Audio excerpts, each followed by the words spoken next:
소망하오며 예수 그리스도의 이름으로 기도드립니다. 아멘.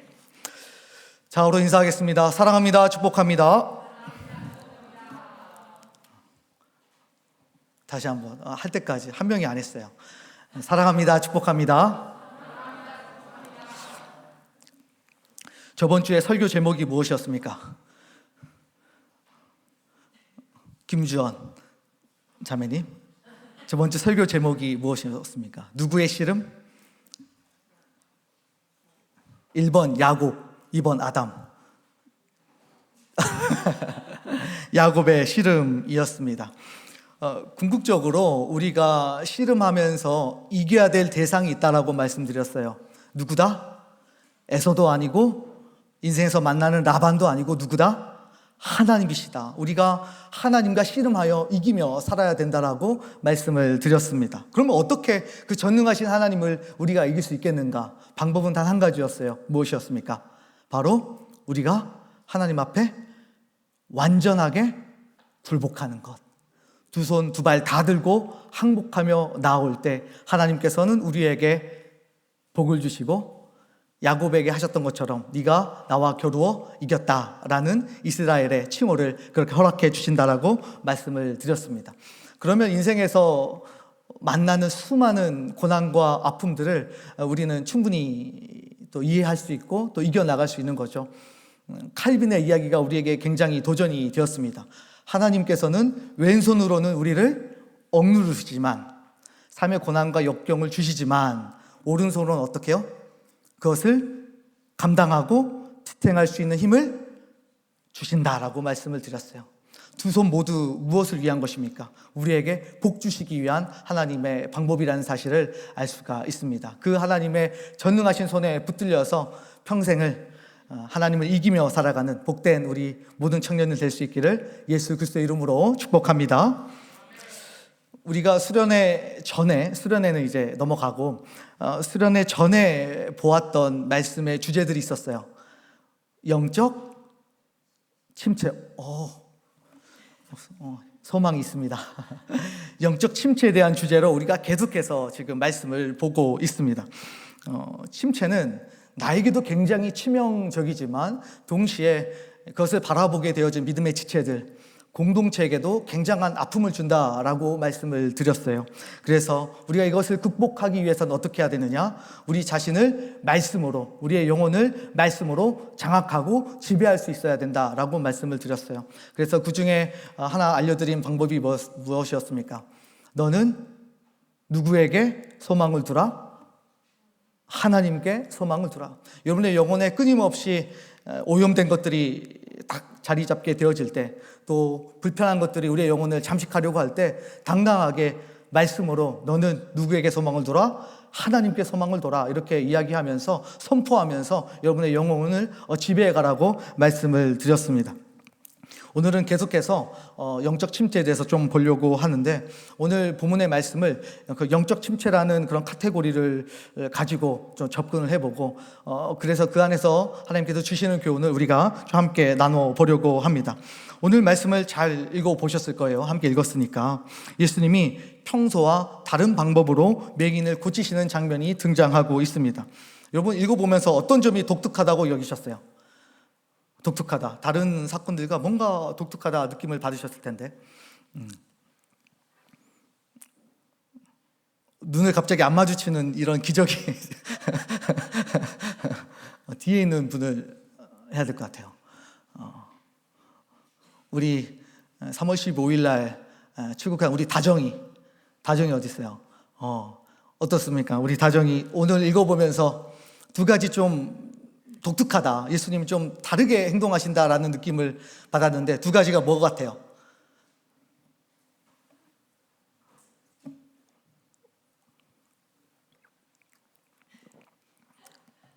성경책으로 얼굴을 가리고 있어요. 신기한 건 그 성경책 안에 얼굴이 다 가려진다는 건 아주 독특한 점이 있어요. 예수님께서 아주 비위생적으로 이 맹인의 눈에 뭘 뱉어요? 침을 뱉고 있어요. 기분 나쁘지 않겠어요?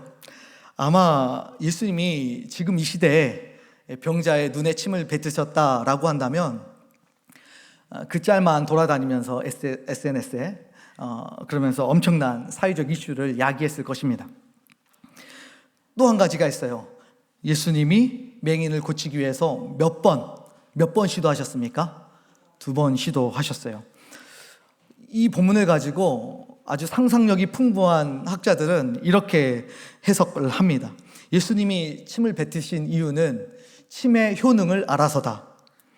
예수님이 2번 안수하신 이유는 예수님조차도 한 번으로 치유할 수 없었기 때문이다. 여러분, 말이 되나요?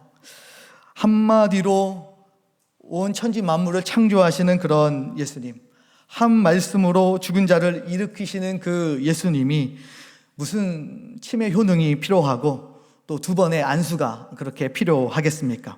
그렇다면 예수님께서는 왜 이렇게 더럽게 비위생적으로 침까지 뱉으시고 2번에 걸쳐서 이 맹인을 치료하시는가? 왜 이렇게 과한 퍼포먼스를 하고 계시는가에 우리가 주목을 해 보아야 합니다. 적어도 우리는 뭔지는 정확하게 잘 캐치할 수는 없지만 예수님께서 무엇인가 분명한 목적을 가지고 의도적으로 이렇게 과한 퍼포먼스를 하고 있다는 사실을 우리가 금방 눈치를 챌 수가 있죠. 그렇다면 이 사건은 실제적으로 나타난 사건이면서 동시에 우리에게 무엇인가 교훈을 해주고 싶어 하시는 비유다라는 것을 알 수가 있습니다. 어떤 의미인가 잘 알기 위해서는 문맥을 좀 살펴야 합니다. 예수님이 이전에 깜짝 놀라게 만들 만한 사건을 행하셨는데 바로 전에 보면 칠병이어가 기록이 되어져 있어요. 물고기 2마리와 떡 7개로 몇천 명을 먹이셨어요? 5천 명 걸렸어요.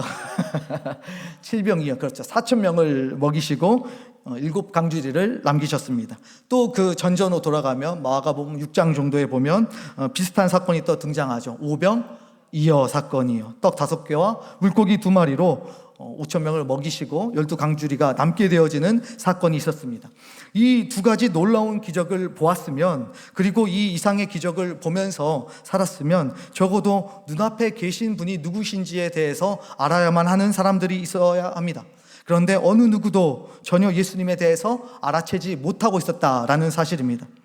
너무 답답하셨던 나머지 예수님이 17절에서 뭐라고 말씀하시냐면, 아직도 알지 못하며 깨닫지 못하느냐, 너희 마음이 둔하냐. 18절에서는 너희가 눈이 있어도 보지 못한다, 이렇게 예수님께서 강하게 책망하고 계십니다.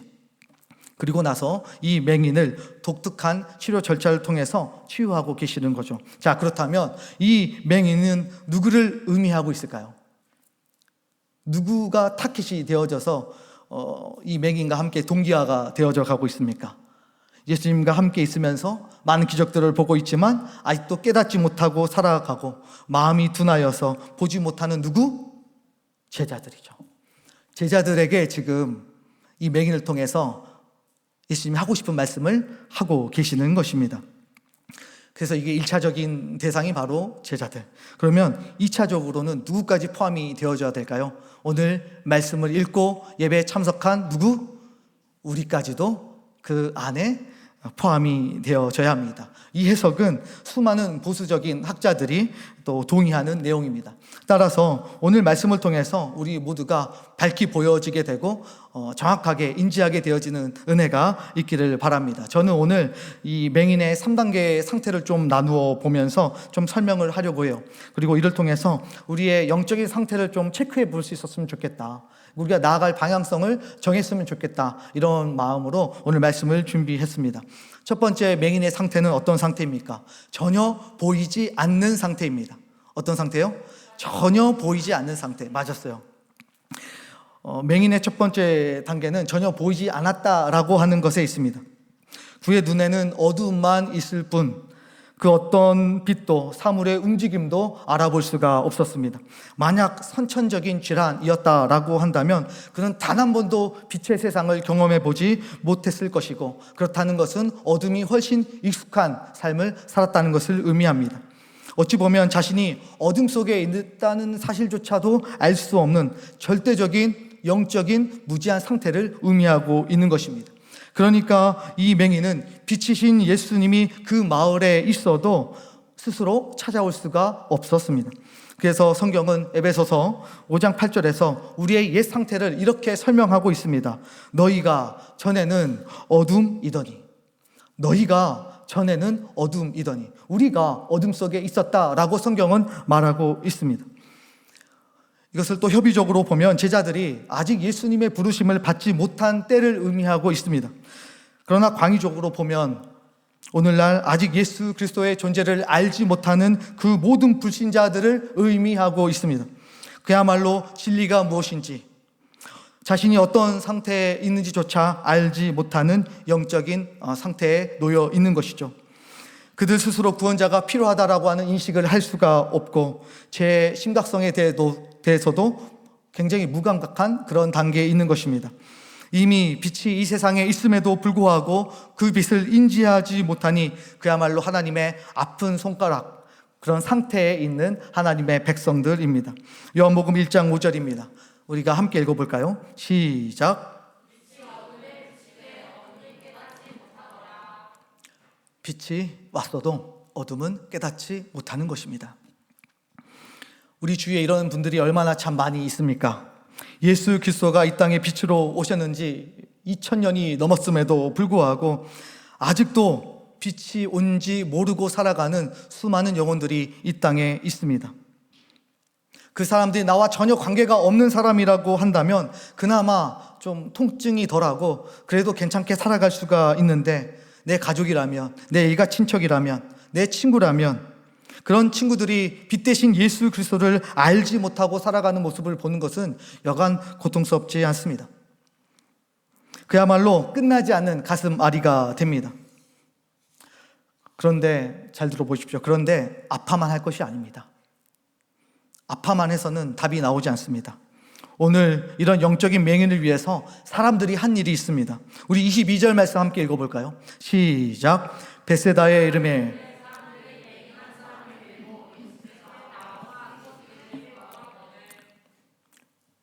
뭐 했어요? 데리고 누구에게 나왔어요? 예수에게 나와서 손대시기를 뭐 했어요? 구하였습니다. 원문으로 지극하면 그들이 그를 만져주도록 간청하였다입니다. 특히 구하건을 기록되어져 있는데, 간청하다라는 말은 헬라어로 보면 파라클레오라는 단어가 쓰였어요.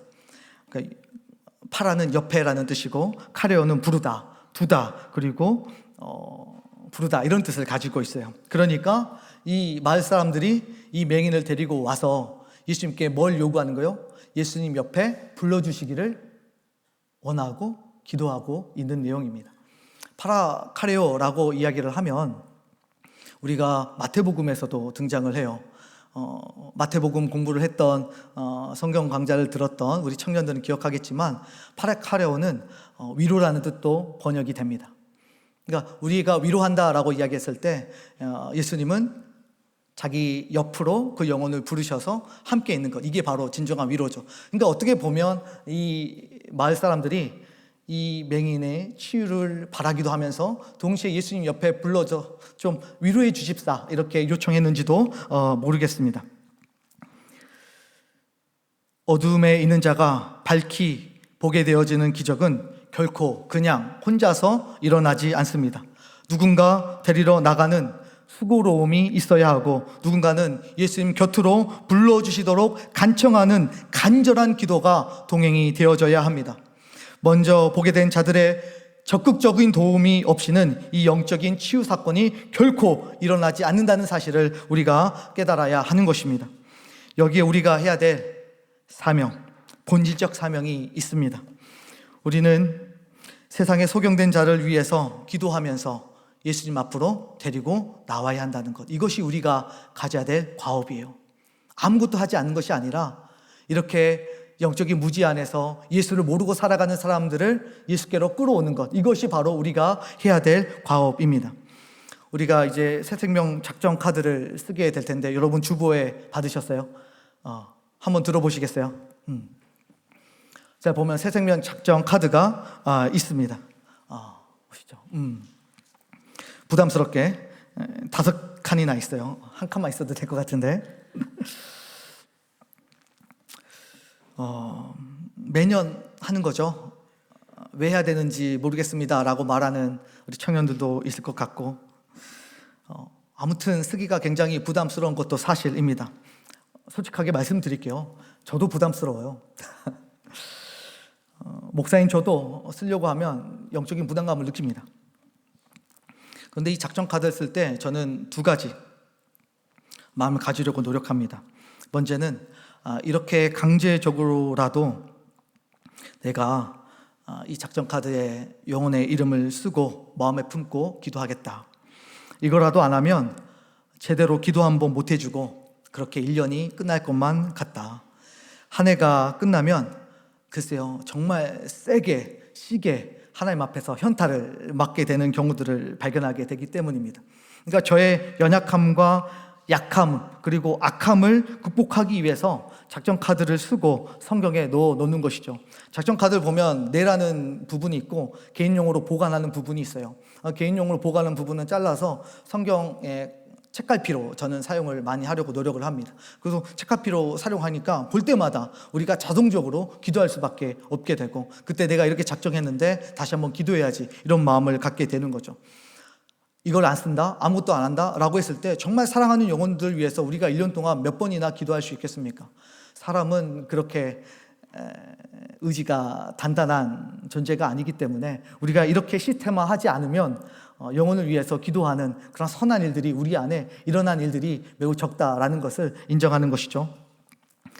다음, 이렇게 예수님께 인도해야 될 영혼을 인도하지 않고 내가 직무유기를 한다면 지금 내가 겪는 부담감보다 하나님을 나중에 배울 때 훨씬 더 부담스럽겠다, 이런 생각을 갖게 되는 것입니다. 차라리 지금 써놓고 기도하고 부담감을 줄이는 게 낫지, 나중에 우리 하나님 만나서 너 뭐 했냐라고 물어볼 때 그 영혼을 위해서 나는 한 번도 기도를 못했습니다, 한 번도 마음에 품고 눈물로 간구하지 못했습니다 라고 어떻게 우리가 말할 수 있겠어요? 차라리 그 부담스러움을 줄이기 위해서라도 지금 우리가 작전 카드를 쓰고 하나님 앞에 기도하고 영혼을 품는 그런 일들이, 선한 일들이 있어야 합니다. 이것이 훨씬 더 큰 이득이다, 큰 효율이다, 이렇게 생각을 합니다. 한 유명한 목사님은 이렇게 작전 카드를 쓰라고 할 때 이렇게 이야기를 하셨다고 해요. 영혼을 작정하는 1차적인 목표는 불신자를 전도하는 것에 있는 것이 아니라, 이게 충격이죠. 오히려 내가 한 영혼을 품고 기도할 수 있는 정상적인 그리스도인인지 확인하기 위함이다. 불신자들에게 복음을 전하게 되어지는 그런 일들도 하나님께서 다 하십니다. 중요한 건 내가 그런 마음을 가지고 정상적인 그리스도인으로서 영혼을 품고 기도할 수 있느냐, 그것을 확인하고 점검하기 위하여서 우리가 이렇게 작전 카드를 쓴다라고 말하기도 하셨습니다.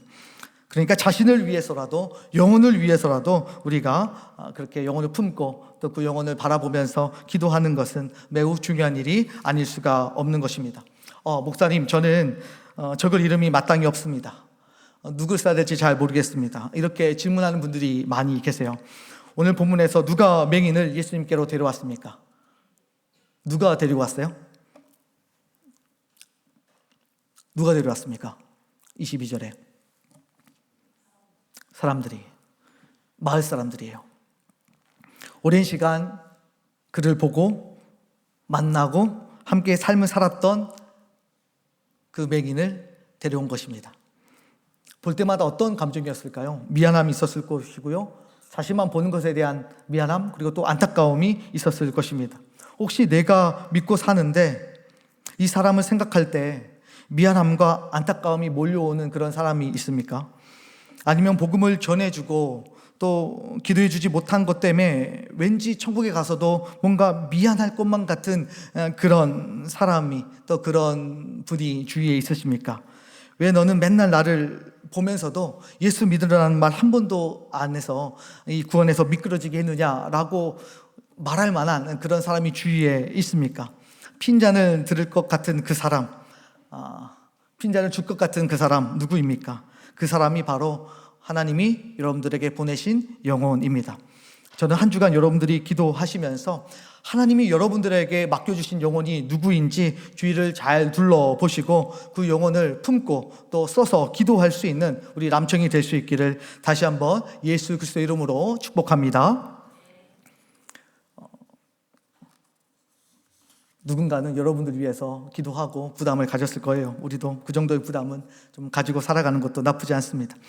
두 번째 맹인의 상태가 있습니다. 바로 나무 같은 것들이 보이는 상태예요. 예수님이 소경을 데리고 나가시더니 더럽게 눈에 침을 뱉으시고 손을 눈에 대고 안수를 해주십니다. 그리고 다정하게 물어보시죠. 무엇이 보이느냐? 소경이 대답합니다. 24절 말씀 함께 읽겠습니다. 시작. 것을 보나이다 하거늘. 여러분은 어떻게 이 상태를 규정하시겠습니까? 뭐라고 규정하기가 굉장히 애매한 그런 상태입니다. 무엇인가 보인다라고 하는데 그렇기 때문에 맹인은 또 아닙니다.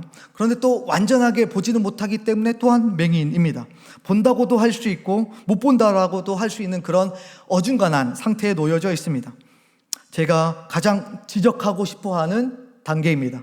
왜냐하면 반드시 영적인 침체를 겪을 수밖에 없는 불완전한 상태이기 때문입니다. 어렴풋이 보이는 성도들과 함께 이야기를 나누다 보면 그리스도인이 맞다는 생각이 들기도 합니다만은 때로는 세상을 살아가는 행동과 태도를 바라보게 되면 아닌가 이렇게 의심을 하게 되어지는 경우들도 종종 있습니다. 그야말로 명확하게 규정하기가 애매한 것이죠. 문제는 저만 헷갈리는 것이 아니라 본인들로 헷갈려 한다는 것에 있습니다. 예배를 드릴 때에는 내가 예수 그리스도를 믿는다는 확신 안에 거하면서도 세상에서 시험을 당하거나 반복적인 죄를 짓는 자신을 보면 자신이 그리스도인이라면 어떻게 이렇게 타락할 수 있는가 생각하면서 그렇게 자책하게 됩니다. 이처럼 자신의 정체성에 대해서 늘 의심하고 혼란스러운 그리스도인은 결코 만족할 만한 영적인 삶의 질을 유지할 수 없다라고 하는 것입니다.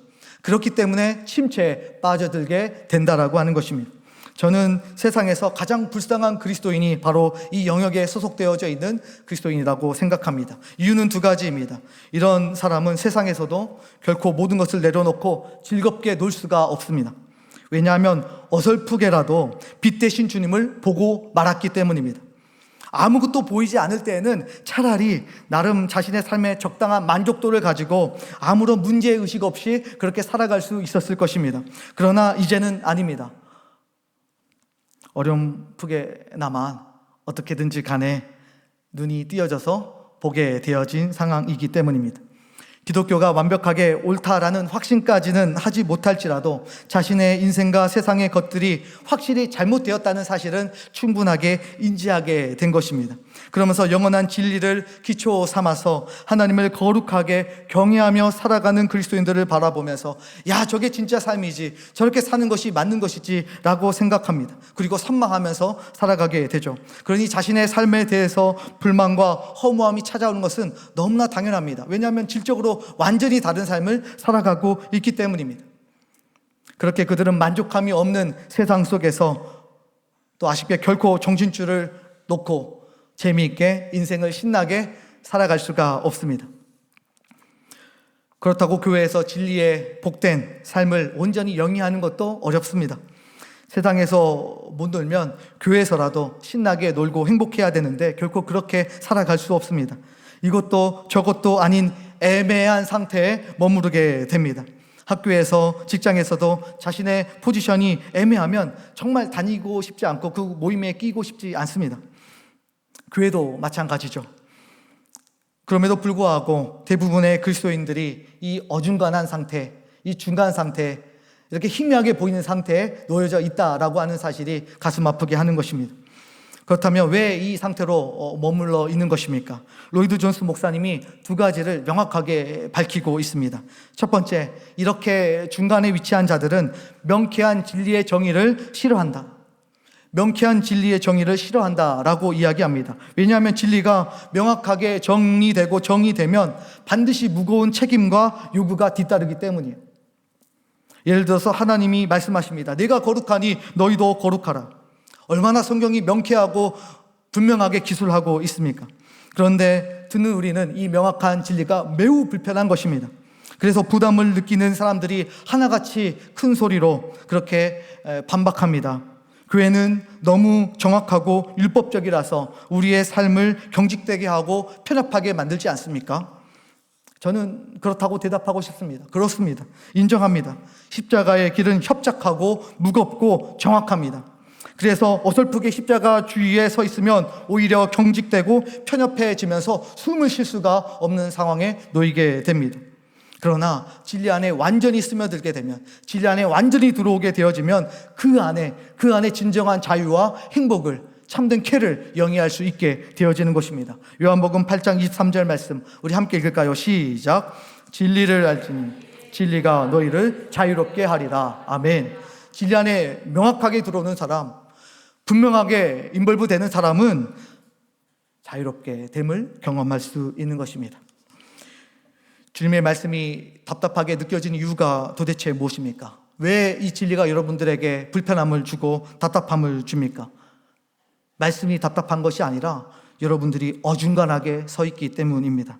사랑하는 남청 여러분, 진리 앞에서 애매한 스탠스를 취하면서 혼란스러워하지 말고, 영적인 침체에서 허우적거리지 말고 확실하게 주님 앞에 나와서 참 자유와 행복을 영위하시는 복된 남청이 될 수 있기를 예수 그리스도의 이름으로 축복합니다. 솔직히 진리가 아닌 것들, 오히려 막연하고 불확실한 것일수록 여러분들을 편하게 만들어주고 괜찮게 만들어주는 속성이 있습니다. 좌우로 우리 인사할까요? 어정쩡하게 서 있지 맙시다. 시작. 둘째로, 애매하고 희미한 상태에 놓인 이유는 성경의 가르침과 권위를 온전하게 받아들이지 않기 때문이라고 로이드 존스 목사님은 이야기합니다. 많은 욕심을 부릴 것도 없이 어린아이처럼, 정말 착한 어린아이처럼 성경을 액면 그대로 받아들이기만 해도 우리는 어설픈 포지션에 위치할 수가 결코 없습니다. 그런데 우리는 성경이 우리가 말하는 것 액면 그대로 받아들이지 않는다는 것이 있습니다. 말씀이 들어오면 나의 철학과 나의 사상을 근거해서 이것과 위배되면 수용하지 않고, 그래도 받아들일만 하면 그것들을 수용합니다.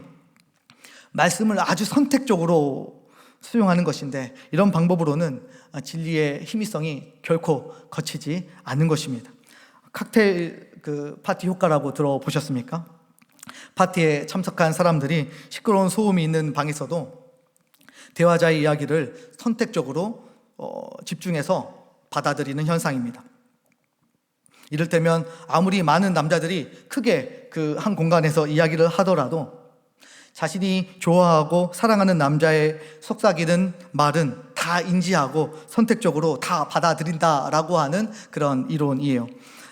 나머지 남자들의 큰 소리는 여자들의 그런 인지 안에서 그냥 소음으로 들리거나 아니면 그냥 자동으로 걸러지고 좋아봐야 BGM 정도로 깔린다라고 이야기합니다.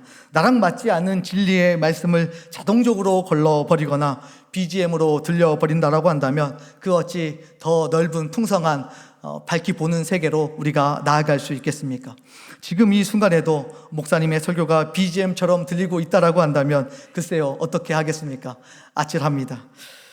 말씀은요, 절대적인 진리가 됩니다. 우리의 하찮은 머리로 계산할 수 있는 그런 수준의 것이 아닙니다. 세상 사람들이 거대 담론 속에서 예수라고 말을 해도 성경이 노라고 하면 노인 것입니다. 세상 어느 누구도 진리를 함부로 재단할 수도 없고 그런 권한을 가지고 있지도 않습니다. 그러므로 내 생각과 맞지 않아도 그대로 진리를 편집 없이 수용하는 것이 영적 침체로 벗어날 수 있는 유일한 방법이기도 합니다. 우리 그러면 좌우로 인사해 볼까요? 진리를 편집하지 맙시다.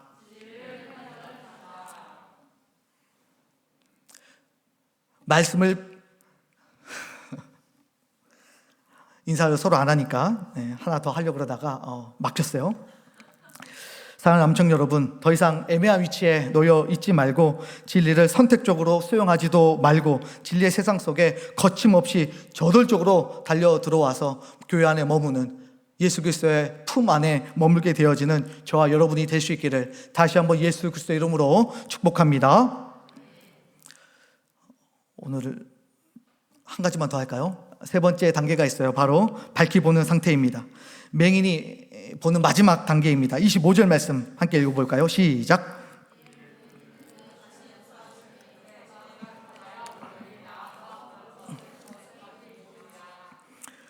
예. 예수님이 두 번째 안수를 하셨습니다. 드디어 모든 것이 밝히 보이기 시작했습니다. 우리는 여기까지 이르러야 하는 것입니다. 그렇다면 하나님은 원래 그 어떤 것도 불완전한 상태로 내버려 두시는 것을 용납하지 않는 분이라는 사실을 우리가 알 수가 있죠. 그냥 불완전한 상태로 살아라고 이야기하지 않습니다. 반드시 밝히 보는 상태로 예수님께서 인도에 가시는 모습을 볼 수가 있습니다. 우리를 구원하기 위해서 하나님이 어떻게 계획하시고 준비하셨는지를 여러분이 편안하게 한번 생각해 보십시오. 우리의 구원을 이루기 위해서 율법을 제정하여 주시고 언약을 체결하여 주시며 수많은 선지자와 제사장들을 두셨으며 당신의 하나밖에 없는 아들을 십자가에서 희생시키셨습니다. 이 모든 것들이 이미 완전하신 하나님의 계획과 섭리 안에 있고, 그렇다면 우리는 결코 불완전한 상태에 머물러 있을 수 없다는 결론에 도달하는 것입니다. 하나님은 완전하신 분입니다. 그 완전하신 하나님이 우리도 완전하게 하시는 것입니다. 우리를 결코 불완전한 상태로 내버려 두지도 방치하지도 않습니다. 그렇다면 우리가 어떤 상태로 또 어떤 태도로 주님 앞에 나아가야 하겠습니까? 오늘 맹인의 태도를 보면 이렇습니다. 첫 번째로 굉장히 정직했어요. 한번 치유해 주셨는데 잘 안 보입니다. 그런데도 불구하고 나무 같은 것들이 걸어 다닌 것을 봅니다라고 말합니다. 잘 안 보인다는 거죠. 딱 그런 상태다라고 예수님께서 대답을 해 주시면서 거기서부터 치료를 다시 또 시작해 주셨습니다. 안 보이면서 보인다라고 고백하는 사람들, 반대로 보이면서도 아예 안 보인다라고 절망해버리는 그런 양극단에 서서 정직하게 자신의 상태를 고백하지 못하는 사람은 결코 밝히 볼 수 없다는 사실입니다. 그러므로 우리가 이 기회를 놓치지 않고 양극단으로 흐르지 않고 정직하게 자신의 상태를 주님 앞에 고백할 수 있는 우리 남청이 되어야 할 것입니다. 두 번째로 포기하지 말아야 돼요. 예수님께서 계속적으로 치유를 해주시는데 이 맹인이 거부하지 않고 받아들였습니다. 다른 사람들은 한 번에 치료해 주시는데 왜 저는 두 번 합니까? 라고 묻지 않았습니다. 그리고 돌아서거나 포기하지도 않았습니다. 한 번 실패했다고 의기소침하지도 않았습니다. 의문을 제기하지도 않았습니다. 우리도 노력했는데 진리를 보기 위해서 애썼는데 나 이렇게 열심히 봉사했는데 실패했다고 하나님 앞에 대들지 않는 것이죠. 오히려 하나님께 더 타이트하게 달라붙어서 치료해 줄 것을 요청해야 됩니다. 포기하지 말아야 됩니다. 어린아이처럼 완전하게 엎드린 채 선명하게 완전하게 보게 해달라고 하나님 앞에 온전히 간구하는 삶을 살아야 합니다. 하나님, 제가 어떤 대가를 치르더라도 제가 밝히 진리를 좀 봐야겠습니다 라고 하나님 앞에 담대하게 나아가서 끝까지 포기하지 않고 기도하는 여러분이 되어야 합니다. 제가 확신하는 바, 하나님은 능히 치료하시는 분이실 뿐만 아니라 반드시 치유해 주실 것을 예수 그리스도의 이름으로 저는 확실하게 보장합니다. 말씀을 정리합니다. 복음의 당당한 수혜자로서 우리는 밝히 볼 줄 알아야 합니다. 어설프게 보면 너무나 억울합니다. 이렇게 불완전하고 또 불안한 상태에서 불행하라고 우리 예수님이 십자가에 죽으신 것이 결코 아니기 때문입니다. 이렇게 어설프게 살라고 하나님께서 영원전부터 우리를 계획하시고 선택하시고 섭리하시는 것도 아닙니다. 불만족스러운 삶을 살라고 성령께서 오늘도 역사하고 계시는 것은 아닙니다. 그러므로 오늘 말씀을 듣고 자신의 상태를 잘 점검해 보십시오. 나는 어떤 단계에 있는가? 스스로 만족할 수 없는 단계에 있다라고 한다면 주님 앞에 정직하게 포기하지 않고 담대하게 나아가십시오. 철저하게 하나님 앞에 항복하면서 예수를 꼭 붙잡으셔야 합니다. 성령께서 여러분의 영안을 활짝 열어주셔서 결국에는 밝게 보게 하시며 완전케 하여 주실 줄 믿습니다. 아멘.